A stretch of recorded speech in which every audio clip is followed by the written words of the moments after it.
नहीं मानते हैं तो इंसान होने का सम्मान आपको दिया नहीं जाएगा।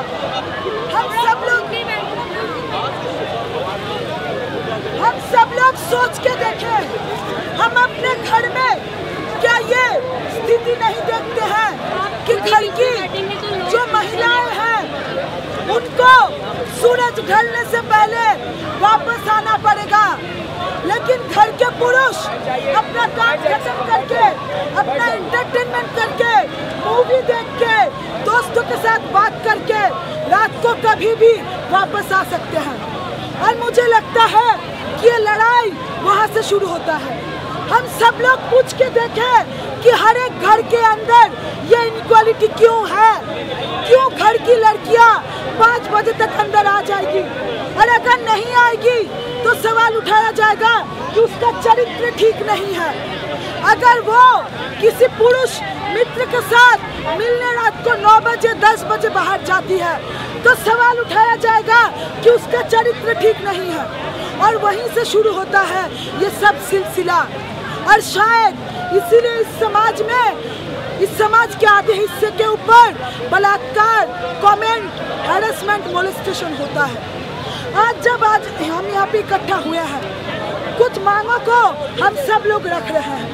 हम मांग रख रहे हैं कि ये जो लोग सुरक्षा देने के लिए वर्दी पहनते हैं, जिनको तनख्वाह मिलता है, सबसे पहले जरूरी है कि इनका जेंडर सेंसिटाइजेशन हो।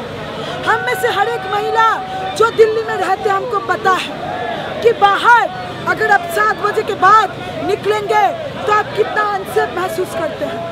अगर आपके ऊपर कमेंट भी किया जाए और अगर आप पुलिस स्टेशन में जाए तो पुलिस स्टेशन कैसे ही कहता है कुछ भी तो नहीं हुआ तुम्हारे साथ, इतना बड़ा घटना नहीं हुआ है कि FIR दर्ज किया जाए। और अगर पुलिस जिसका रेस्पॉन्सिबिलिटी है कि वो हमको सिक्योरिटी दे, उसका ये रवैया है कि हमारे ऊपर कमेंट हो और FIR भी दर्ज ना हो, तो फिर ये समस्या का है।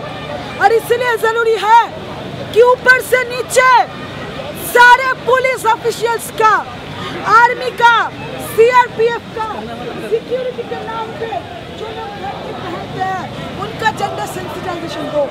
एक जेंडर सेंसिटिव मॉड्यूल बनाया जाए। पुलिस का SHO कुछ दिनों पहले तहलका नाम के एक मैगजीन में एक स्टिंग ऑपरेशन किया था। पता चला कि SHO कहते हैं अरे महिलाएं तो दोस्तों के साथ बाहर जाती हैं, ये सब हैरेसमेंट हम रोके कैसे। तब मांग आया कि जेंडर सेंसिटाइजेशन का ट्रेनिंग देना होगा। तब जाके पुलिस का कमिश्नर कहता है कि ये कल्चरल ट्रेनिंग हम नहीं दे सकते, ये बहुत बड़ा जिम्मेदारी है। हम कहना चाहते हैं कि महिलाओं के सम्मान को लेकर सेंसिटिव होना कोई कल्चरल ट्रेनिंग नहीं है, कोई दया नहीं है कि तुम एक्स्ट्रा करके कर रहे हो, तुम्हारा जिम्मेदारी है। तुम पुलिस हो तो तुम्हारे ड्यूटी के अंदर आता है कि महिलाओं के सम्मान को लेके, सिक्योरिटी को लेके तुम सेंसिटिव हो गए।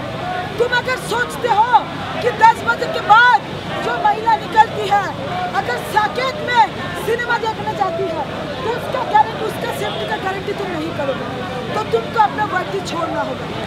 साथियों, यही वो देश है जहाँ पे कोर्ट में जजेस जजमेंट देते हैं कि जो बलात्कारी है वो रेप, जो विक्टिम है उससे शादी कर ले, और उनको लगता है कि जस्टिस हो गया।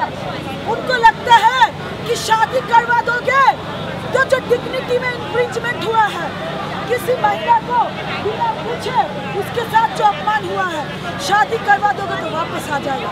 और इसी को हम लोग सवाल उठाना चाहते हैं। हम सवाल ये भी उठाना चाहते हैं कि शादी के बाद भी क्या किसी महिला से उसका पति उसका बिना राय लिए हुए किसी तरीके का अत्याचार कर सकता है?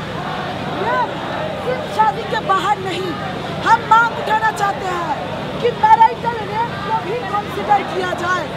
शादी के बाद भी अपने पत्नी के साथ उसके बिना इच्छा के किसी भी तरीके का सेक्सुअल एक्टिविटी उसका पति नहीं कर सकता है, क्योंकि शादी करके हर एक घर के अंदर महिलाओं का आज़ादी छीना जाता है। हम उस पर भी सवाल उठाएंगे।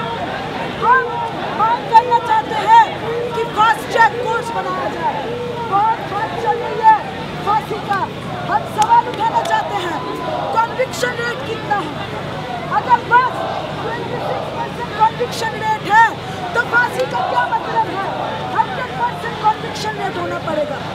हम सवाल उठाना चाहते हैं। सोनी सोनी नाम की एक महिला है, छत्तीसगढ़ में है, आदिवासी है। अब सब लोग सुनिए, उस महिला के साथ आज भी बलात्कार हो रहा है। उस महिला के साथ सोनी सोनी हमारी आदिवासी बहन पीछे भारत का पुलिस फोर्स CRPF उसके साथ बलात्कार करता है। हर दिन अभी भी नंगा करके पुलिस के सामने उसको पैरेड करवाया जाता है। और क्या सजा होता है पता है आप लोगों को? अंकित गर्ग नाम का वो ऑफिसर जिसने उसके साथ सेक्सुअल वायलेंस किया, 26 जनवरी के दिन राष्ट्रपति भवन के सामने उसको कैलेंड की आवाज किया जाता है। इस देश का सिक्योरिटी फोर्स जो एक आदिवासी महिला के साथ अत्याचार करता है, रेप करता है, उसको वीर होने का जो है पुरस्कार दिया जाता है। इस देश में, नॉर्थ ईस्ट में, कश्मीर में, छत्तीसगढ़ में, झारखंड में हर दिन हमारे देश के सिक्योरिटी महिलाओं के साथ अत्याचार करता है। इसी राज्य की मुख्यमंत्री है शीला दीक्षित, क्या कहती हैं सोच के देखिए। महिलाएं डोंट बी एडवेंचरस। हमारे ऊपर अत्याचार किया जाए, ज्ञान हमको दिया जाए कि एडवेंचरस मत बनो। सुषमा स्वराज क्या कहती है कि बलात्कार अगर हो गया तो वो जिंदा लाश बन गई, उसके जिंदगी का कोई मतलब नहीं। भाई हम यहाँ से कहना चाहते हैं कि हमारी वो साथी जो सफदर जंग में संघर्ष कर रही है वो जिंदा है, उसके सम्मान के साथ कुछ नहीं हुआ है, वो जिएगी, उसी सम्मान के साथ जिएगी। हम गारंटी करेंगे। ये कहने का क्या मतलब है कि विक्टिम जिंदा लाश हो गई? साथियों, आज हम सब लोग अपने आप से सवाल पूछे, जब गाली देते हैं तब बोलते हैं बहन चोद, मदर चोद। किसको गाली दे रहे हैं? बहन कौन है, माँ कौन है? महिलाएं हैं। गाली देते वक्त भी हम क्या महिलाओं को अपमान नहीं करते हैं? हम घर लौट के जाएंगे, थोड़ा सोच के देखें, हमारी घर की कोई महिला अगर अपने मर्जी से किसी से भी शादी करना चाहे, किसी से भी प्रेम करना चाहे, क्या वो छूट हम उसको देते हैं? और ये सारा सवाल उठाते हुए हम, मुझे लगता है एक औरत होने के नाते जब इतने बड़े मात्रा में हम सब लोग सड़कों पे उतरे हैं, तब बस ये केस नहीं, 100% केस में कन्विक्शन बढ़े। वो पार्लियामेंटेरियंस जो महिलाओं के खिलाफ इनसेंसिटिव कमेंट करते हैं, पार्लियामेंट से बाहर निकले। सिक्योरिटी सिस्टम का जेंडर सेंसिटाइजेशन हो, फास्ट ट्रैक कोर्ट्स बनाए जाए, पार्लियामेंट का स्पेशल सेशन बने ताकि वुमेन्स मूवमेंट से बात करके कोई लॉ बनाया जाए।